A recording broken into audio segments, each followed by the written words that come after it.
This is another wonderful episode of GGA. What is that? This is Good Game Alert. You already know, man. This is your host. So nice they named me twice. This is Willie J.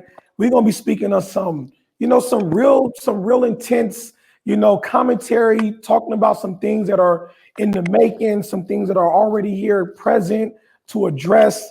One of the things that impacts a lot of us, but it also impacts some of us in many different ways. And one of the things we're going to be really addressing and unpacking here is gun violence and how we can interrupt gun violence and making sure that we create an environment where all kids can thrive.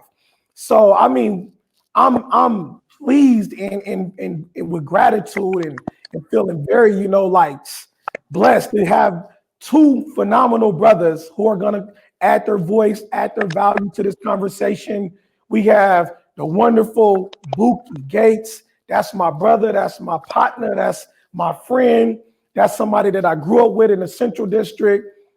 He's definitely a homegrown local hero.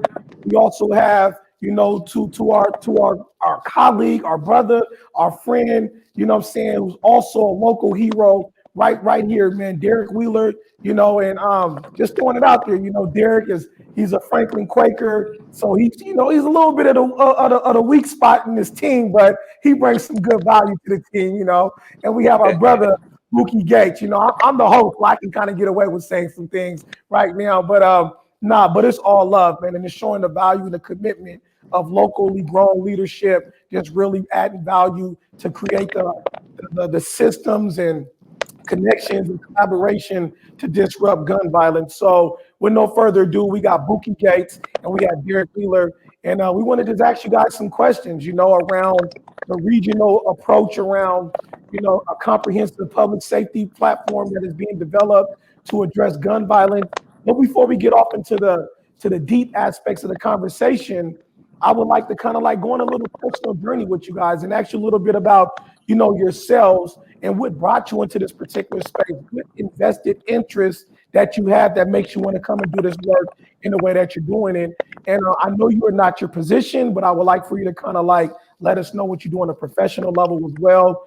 And we can go ahead and we can start with Bookie, just giving us a little bit of background of who you are and what brings you into this particular space, Bookie.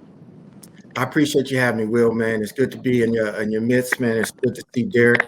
I'm a servant leader and born and raised in a Central District. Obviously, I've witnessed so much of the disparity that existed in gun violence from the late 80s to the early 90s.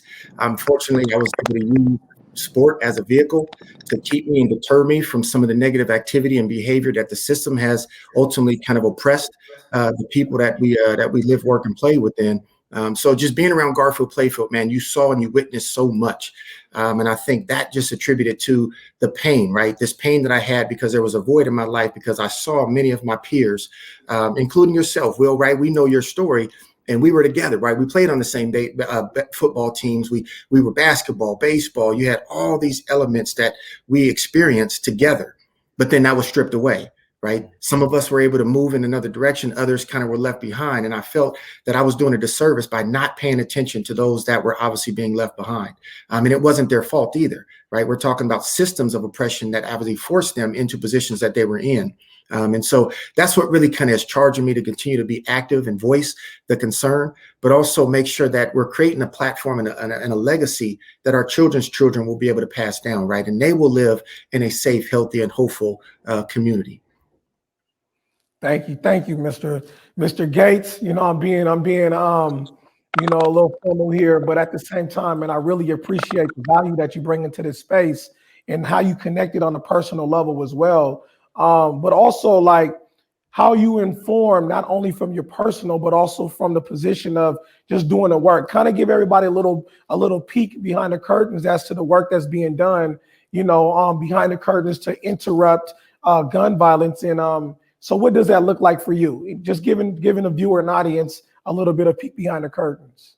So a lot of it started back when I was with Seattle Parks and Recreation. This was then the beginning of the Seattle Youth Violence Prevention Initiative, and providing kind of the leadership and the support within Seattle Parks to create the investment strategy that Seattle Parks and Recreation would do that will increase and enhance the teen life centers and the late night programs to be a safe place, right? And we called it the power of place at that point, knowing that we can extend our hours. We can be open 24 hours out the day if we so choose. And we allocated budgets to support that type of approach, but it needed to be comprehensive, right? And so we had to make some adaptations to the work. Eventually, as I started to transition from Seattle Parks, I went into the Human Services Department. As much as I wanted to get away because I knew that there was an opportunity much greater, I had to figure out I needed to go to a different opportunity to then infuse the work that we're really trying to accomplish, which then allowed me to oversee the investment strategies of 7 different areas, one of them being safety, the others being food nutrition, you had behavioral health, and you had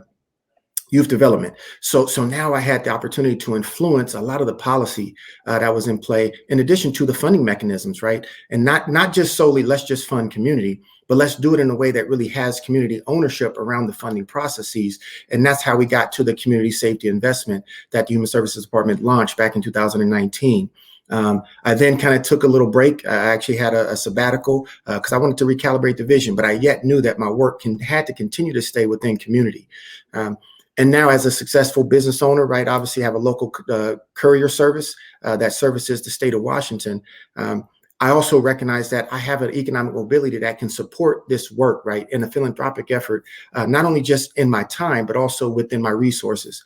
So that kind of got me to the place where I wanted to really support and champion the effort of how we can create a comprehensive public safety plan within our region to support gun violence as a go-first strategy, because obviously this is much bigger than just gun violence. And that's why I'm here today. Man, that was a lot. That was phenomenal.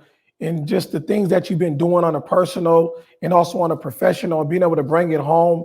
You know, there's a lot of people who do many works, many different regards, but oftentimes we don't see too many of them who are locally grown heroes being able to bring some of that power back into the space to be able to effectuate change in systems the way that you've been able to do that. And then also to be able to collaborate and consolidate, you know, your intelligence, your brilliance, and your wherewithal to be able to move structures and systems in a much better position. So I definitely appreciate that, Bookie, and I'm sure others who are watching who gain enough more information who can appreciate that as well.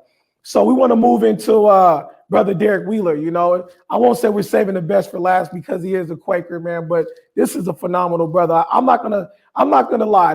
Me and his brother have many conversations, and I oftentimes, and I hope this don't get edited because you know I know Amari loves Michael Eric Dyson. But I always compare him to be our Northwest version of Dr. Eric Dyson. And this brother is very phenomenal. I love to have conversations with him just as much as I love to have conversation with Bookie. So with no further ado, Mr. Wheeler, Derrick Wheeler, kind of give us, you know, the viewing audience a little bit of who you are, what brings you in this space, why you're in this space, and why are you doing the work that you're doing, and why is such a vested interest for you? Hopefully that y'all can hear me, man, because I'm getting a tremendous amount of feedback. But the first thing I want to say, man, is there's only 2 kinds of people, man. There's Quakers and then there's wannabes. And so, you know, we got to give a shout out and make sure that we show some love, man, to the Quakers. Listen, we all have a tremendous amount of fun, man, with that rivalry, the oldest rivalry and most storied rivalry, you know what I'm saying, in the state. And so I'm just glad that I got to be a part of, you know what I'm saying, something as fun and as special as that, that just carries on into much of today. But, you know, the first thing, man, that I would say more than any of that other stuff, man, is that I'm a native son to the area. You know, I'm a husband. I've been married for 17 years. Actually, this weekend, man, my wife and I will have been married 17 years. And marrying my wife, Stephanie, bro, it's the best decision that I've made in my life, you know, and I'm fortunate and blessed to have 3 beautiful children. And regardless of whatever I do, raising my 3 kids is the most important body of work, you know, that I'll ever engage in. And so being kind of a native son to the area, I think that, you know, you know, there's some things that are like taught and other things that are caught. You know, my grandfather was the first Black probation officer in the state of Washington, Arthur Wheeler. And obviously, you know, we hold probably a completely different perspective based on when he took that role back then, as opposed to where we're at now. And I think the understanding that we have around a system, you know, that was really designed around the commodification of Black and brown bodies. And so he obviously had a huge impact in my dad's life, who then ended up working in prosecuting attorney Chris Bailey's office, which led to then my dad having, you know, relationships with several prosecuting attorneys from being involved in that work and doing a lot of community engagement work, but which also led to these other forms of like education. My father was involved with Bishop Eugene Drayton, my grandfather, who played a significant role in launching and was a founder of Zion Preparatory Academy. So education and social justice are just big things in my family. So I've literally taught and I've been a teacher. I've been a principal. I've worked in, you know, administration, done a lot of work working with homeless street kids down at New Horizons for some years, worked in the DD field, worked with World Vision, doing some work around youth advocacy and youth engagement work.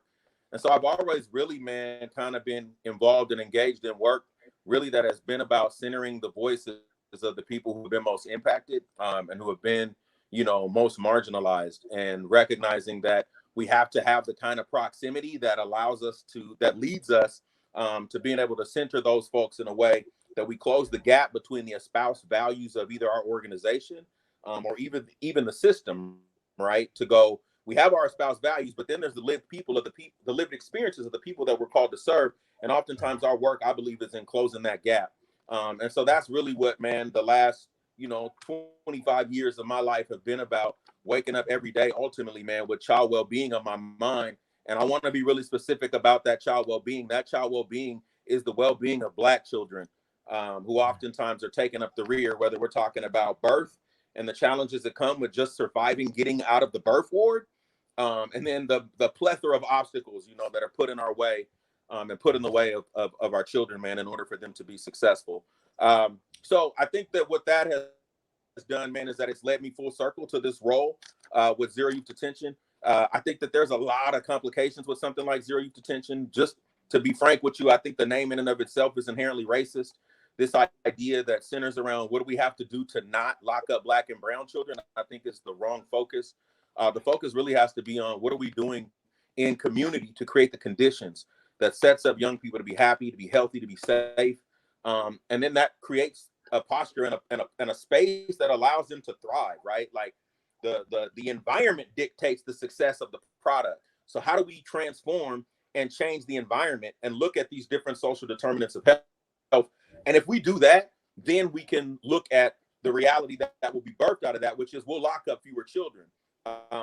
And so we've got to really grapple and contend with some things that I think we tend to struggle contending with. And I think the root of that is that if we want to solve any problem in this country, we got to stop looking at who suffers from the problem, and we have to begin to be honest and look at who's benefiting from that problem.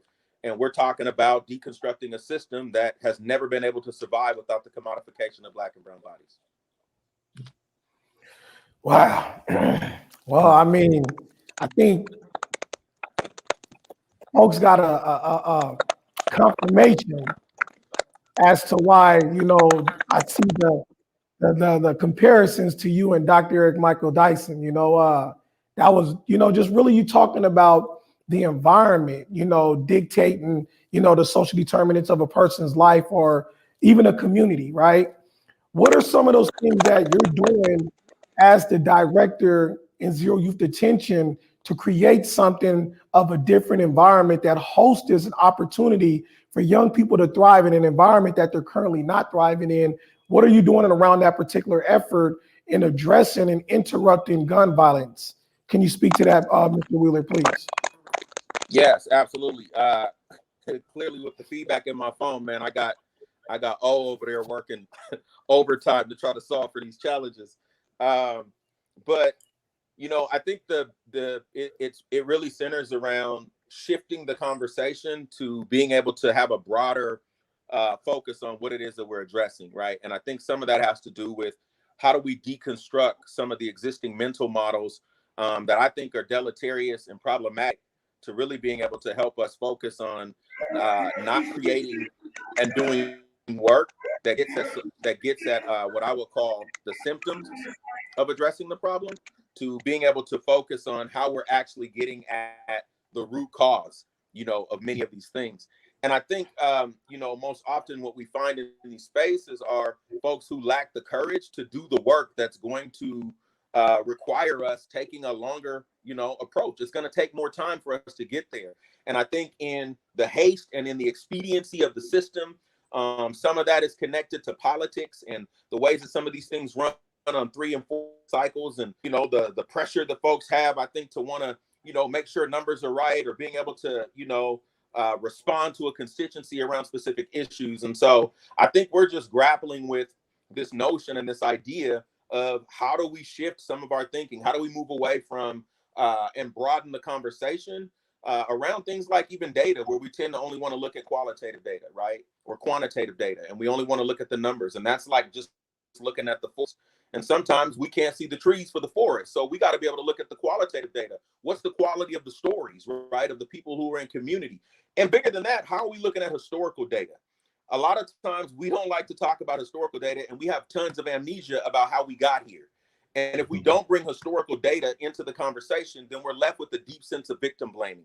And what that leads us to do then is to only address these symptoms, because something in our mental model says, well, these people are predisposed to violence, right? So why should we waste our time trying to solve for these kinds of challenges in their communities? These folks have a crab in a bucket mentality. And that kind of analysis stops us from moving into really going, man, hold on, wait a minute. Crabs don't grow up in buckets. So maybe the behavior of a crab in a bucket is in relationship to the fact that the crab is not in its natural habitat, right? And ghettos and barrios and places of poverty are not the natural habitat of Black and brown folks. Those are social constructs of the government, right? And so how do we then begin to look at the state-sanctioned and the government violence that's been inflicted on Black and brown neighborhoods? And as a result of that, how do we organize the system in such a way that it spends more time looking in the mirror than it does out the window, and recognizes that it has to begin to show up differently? We got to begin to look at capital alignment and how resources are being leveraged. We got to begin to look at community-based alternatives and community-based solutions from people in community who are incredibly brilliant, right? and have the answers. And oftentimes, I think the gap that's missing are the resources, right, to be able to do that, and to be able to do that over time without some of these quick turnarounds oftentimes that we're trying to put on folks when we've got 401 years of a dysfunctional relationship and been trying stuff for decades that isn't working, but don't apply that same pressure. And so it really centers, excuse me, Will, I would say around the shifting of some of these mental models and beginning to look at how we're solving these deeper problems. The access point for which we're taking and addressing gun violence is really intentional. And some people might look and go, well, why would y'all pivot to gun violence if you're doing this work around zero youth detention? Well, we know that right now, 40% of the young people that are locked up over at the CFJC are Black. 75% of them are Black and brown.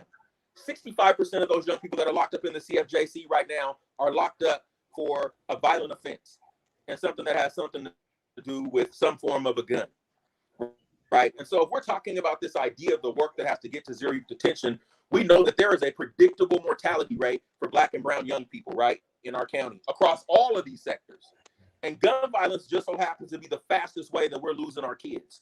And so we want to look at this intentionally as a go-first strategy as we're thinking about and having broader conversations around racism as a public health crisis, right? And what does that mean? And what are the fastest way that our young people are dying? And how do we develop a community safety plan that centers the community to be able to offer the strategies, the ideas, and the things that need to be put into play so that we can get to a point of homeostasis that represents well-being for our community as a whole. Man, wonderful, wonderful. I really appreciate you leveraging and offering, the conversation to move towards community, right? I think that you said, how do we leverage that?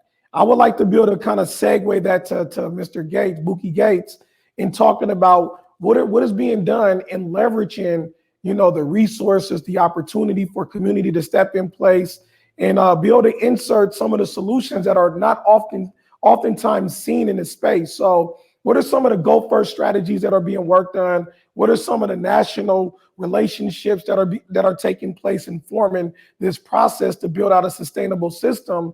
So Mr. Gates, can you speak to that? What are some of those things that are being done in this particular way right now to address the issue around gun violence and how to leverage community in that particular space? Yeah, so the first and foremost, I think we have to understand the North Star. And that North Star, I think, was eloquently stated by Derrick, and he mentioned it's about child well-being, right? We cannot negate the fact that our focus is on how we continue to create safe, healthy, and hopeful communities that centers our work around the wellness of our children, right? Now, part of the wellness of children also includes the family dynamic, right? So we can't negate the fact that mothers, fathers, aunts, uncles, grandmothers, grandfathers, they too are a part of that well-being approach. But ultimately, as we're looking at this as a broader comprehensive public safety strategy, having a conversation with Derrick, and this is obviously, we traveled to Virginia to participate in the Cities United national convening. Cities United is a national movement of mayors across our country that's looking to address gun violence. Obviously, they have a ambitious goal of reducing homicides, gun violence homicides by 50% by 2025. Right? That's ambitious, but yet that's still tangible, right? But it has to happen in community. And so having this conversation with Derrick over dinner, it really got to a point where it's like, we're siloed, right? This work that we've been doing has been so siloed and it's been programmatically focused. We're never going to get there if we're just going to solely look at programs as the solution, right? We had to find a way, because one thing we recognize, the Black male achievement is complexly inherent to the fact that Black male achievement cannot solely rely or be depicted upon one program or a service, right? It's going to take a collective, but there has to be a strategy in place to do so. And right now, there hasn't been a regional approach to our knowledge, right? To our knowledge, we have yet to see and identify a regional approach that looks at every municipality in our region that will look to address in a comprehensive approach, right? In a collective impact model, to address gun violence as the Go First strategy. So we're looking at convening and bringing together various different leaders, not just solely within the political realm, but also within our community, local leaders, those that are already within doing the work, and coming together and saying, how do we continue to make our children create spaces for our children to live, work, and play, and enjoy where they are currently at. I mean, so much of that's going to take a broad, effort of really convening individuals. So we're in a process now of gathering stakeholders or community members, for that matter, both within government, but also those in community-based organizations, those in philanthropic spaces, to have the conversation, the critical conversation about how do we change our systems, right? How do we deconstruct the systems that are in place that continuously perpetuates the firearm violence notions that we're beginning to see and we continue to see affect our Black and brown children and families. Let's just say that, Black and brown families. And so part of that is just a ongoing effort that we will continue to work with our national partners, Cities United, that will help provide the technical assistance support, but also intervening and getting involved with every municipality that exists.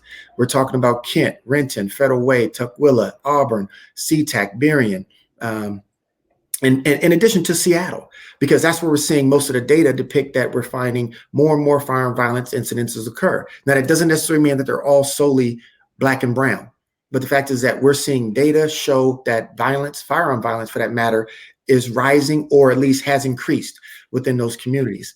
So our effort is to really find a way that we can continue to wrap our arms around this work. But again, it's about deconstructing the systems that are in place so that we can have a safe, healthy, and thriving community. Wow. That's some amazing things. And then I don't know if we lost Derrick there or not, but I definitely appreciate, the impact that's being brought here in this particular conversation.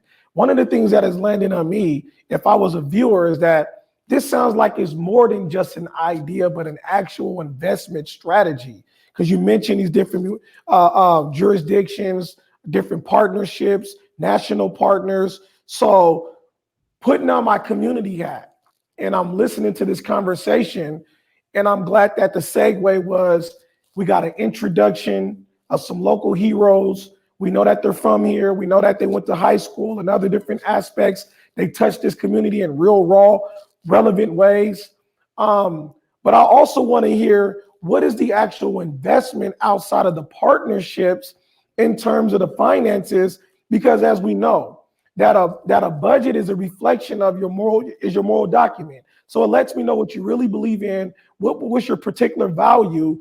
And so folks are going to say, well, there's a lot of fancy words, a lot of fancy verbiage around what we should be doing to help out Black and brown boys and Black and brown girls to be able to have an opportunity to thrive. But where is the investment that is quality towards this opportunity? So I want either one of you guys to speak to that. Actually, I want both of you guys to speak to it. We can start with Bookie and then we can go to Derrick to speak to the investment, the actual investment, because people they're keen, they're listening, and they want to know, like, I hear the verbiage, I hear the talk, I understand they're local, but where's the money that's going to go to saving these young folks' lives or setting them up to be thriving and put them in a better position?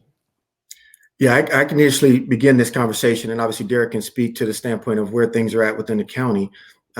Being within the city of Seattle, obviously we know that there's existing investments, right? And I believe even at the time in which we were reimagining what youth violence can look like back in 2016, and as we continued to kind of make that up until 2019, when the community safety strategy eventually came to fruition, we had a missional tension, because there was this desire to have system reform, right? We had one aspect of system reform in one hand, then we also had this need for service provision.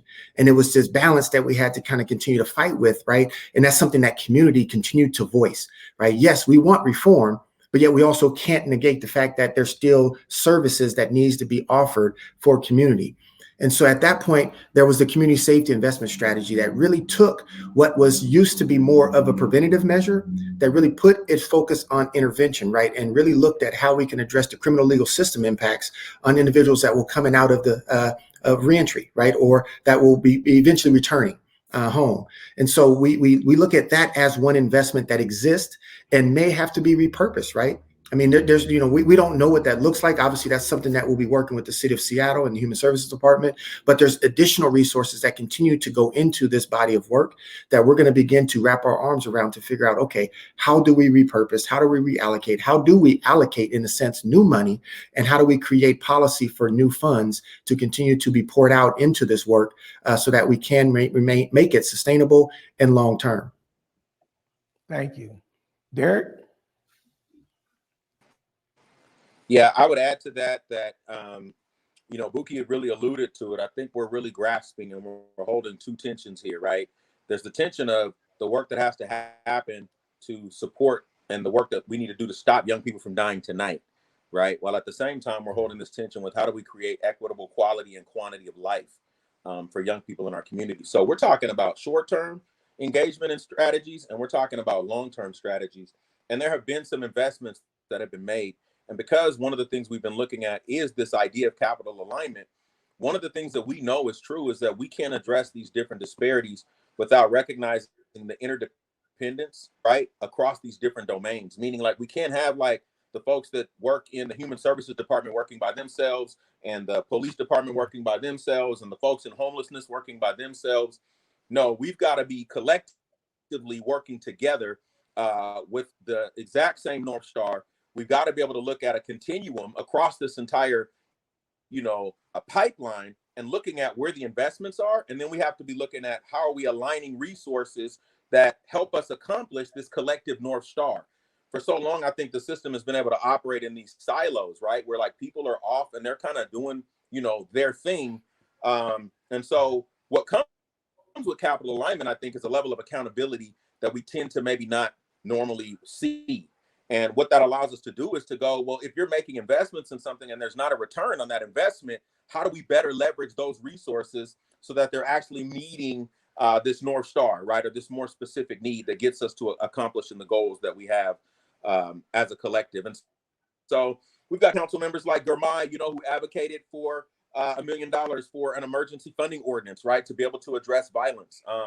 And we've been intentional about going, what if we paid a group of community-based organizations to participate in a coalition, right? In a collaborative that said, nah, don't go work by yourself. We're better together. So what if we all intentionally came together to strategize and to organize and to be thoughtful about the collective work that has to happen, again, to stop young people in our communities from dying tonight. So what we're doing is developing these strategies to go, here's where we need resources to be poured into and where these investments need to go in relationship to what the community specifically is saying. This is what's itching, and this is what we need to have scratched. And so while there are investments that have been made, they're nowhere near to the tune of the investments that we want to be able to speak to and say, we need resources, right, that go here. But how do we also, as a result of working together, move away from these old antiquated RFP models that I think leave us in what I would call kind of the community-based organization Hunger Games? And how do we have these collective impact models that allows people to stay in the lane of like what their organization does best? And then we have these larger, right, collective projects that are funded, and organizations are able to receive resources to do what they do. That, again, is a part of, I think, changing an old mental model that has not necessarily worked in the favor of those of us who have been doing the work in community. And so we're putting the pressure on, and we're putting the full court press on to go, hey, we've got some resources, but we need much more resources to be able to accomplish what needs to be accomplished in our community in order to get to, you know, that nexus of happy, healthy, safe, and thriving. Wow. Yeah, man, this is amazing. You know, we're down in our last 5 minutes of the segment. And before we transition and close out on this particular segment, one of the things I want to ask for both of you guys is how are you setting yourselves up, or if you're setting yourself up to like be in the lead or to either do this particular work, or do you have notions to kind of get out the way? Because we hear you talking about community and investing in community. So, and we know you're from community, but we also know that there's, you know, Derrick, you working in the system, Bookie has system knowledge and system work experience. So is there a strategy to, in a way, to allow the community to come in and hold these resources and be able to move the conversation and the work forward? So what is your thought process around that? Well, there's always a notion that I'm trying to work myself out of a job, right? That there's no reason why I should be in this work, right? But also part of my life's mission is discipleship, right? So who am I raising up? Who are the next leaders that are coming behind that can really champion and share this work and take it well beyond my own imagination, right? The own vision that I have, they carry that, right? That's why it's really a shared vision that Derrick and I have. Obviously, you're now a part of that shared vision, and we want the community to be a part of that shared vision.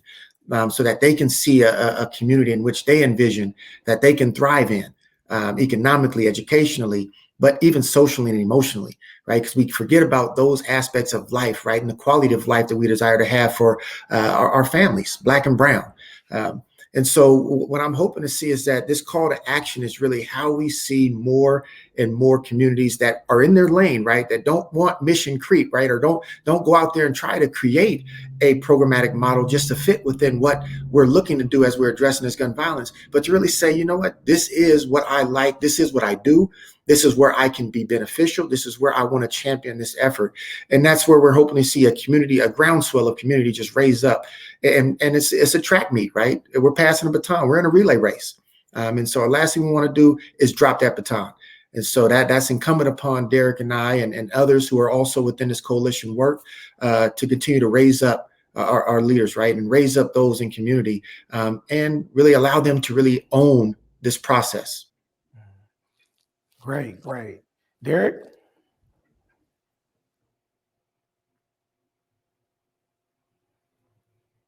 I think y'all got me. Oh, there we go.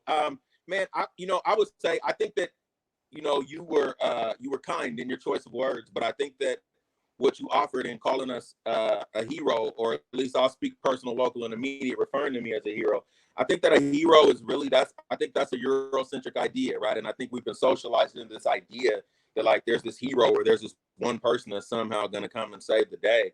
And the truth is that I'm not a hero, I'm a host, right? And so as a host, I think it's my responsibility to be a representative of my community, a community oftentimes that has had such a dysfunctional relationship with these systems that there's a high level of skepticism, because what we tend to experience are the bright, brilliant minds from our community that go into the system that then are seduced by whiteness, right? And we know what that looks like, man. That's a corner office and a 6-figure salary and, you know, if you continue to engage in ways that comforts white fragility, then we'll continue to dangle the carrot that allows you to kind of, right? And I think we end up finding people who end up advocating more for the system than they do for the community that they come from or that they're ultimately called to serve.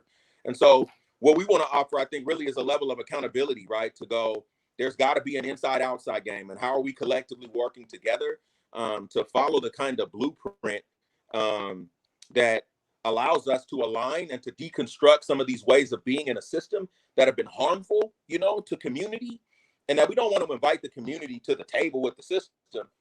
We're trying to stand up a table that says there is no big I's and little U's. How can we collectively talk about and center what's happened in this community and what lessons have we learned from these 401 years of dysfunction, right? And how do we begin to move in a different way that allows us to begin to solve these problems? And that doesn't come from a hero, because I think if we've learned anything in our community, there's nobody coming to save us.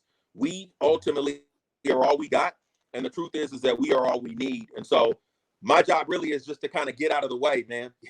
You know what I'm saying? And allow, I think, the ingenuity and the creativity and the brilliance and the resilience and the hard work that is already in community to be highlighted and to be brought to the forefront and to get us in the direction that we want to go. Because we know that every significant movement, man, that has ever happened in the country, it comes because of the people. It's never because of a top-down, you know what I'm saying, movement. There's no such thing. And so the power rests with the people and with the community. And so we're excited really to be able to tee this up in such a way that the community can begin to, not begin, because that work has already been happening, but more intentionally around this specific initiative can begin to engage in the work of developing this comprehensive community safety and well-being plan for our young people. Mic drop, mic drop. Man, thank you guys. This has been a wonderful episode of Good Game Alert. This is just part one of several parts that we're going to be bringing to our viewing audience around this particular conversation. And we're going to do exactly what you heard here in this segment. You know, from Bookie to Derrick, we're going to host this and hoist it up for the community to come in space and to take the conversation in the different aspects of investments. And we're looking forward to see you guys for the next episode. Thank you to wonderful Bookie and also to my brother Derrick. You know, you're right. Thanks for correcting me on that hero word. But we definitely honor you guys. We love you. We support you. And once again, this has been a wonderful episode of GGA Good Game Alert. And this is your host, Willie J.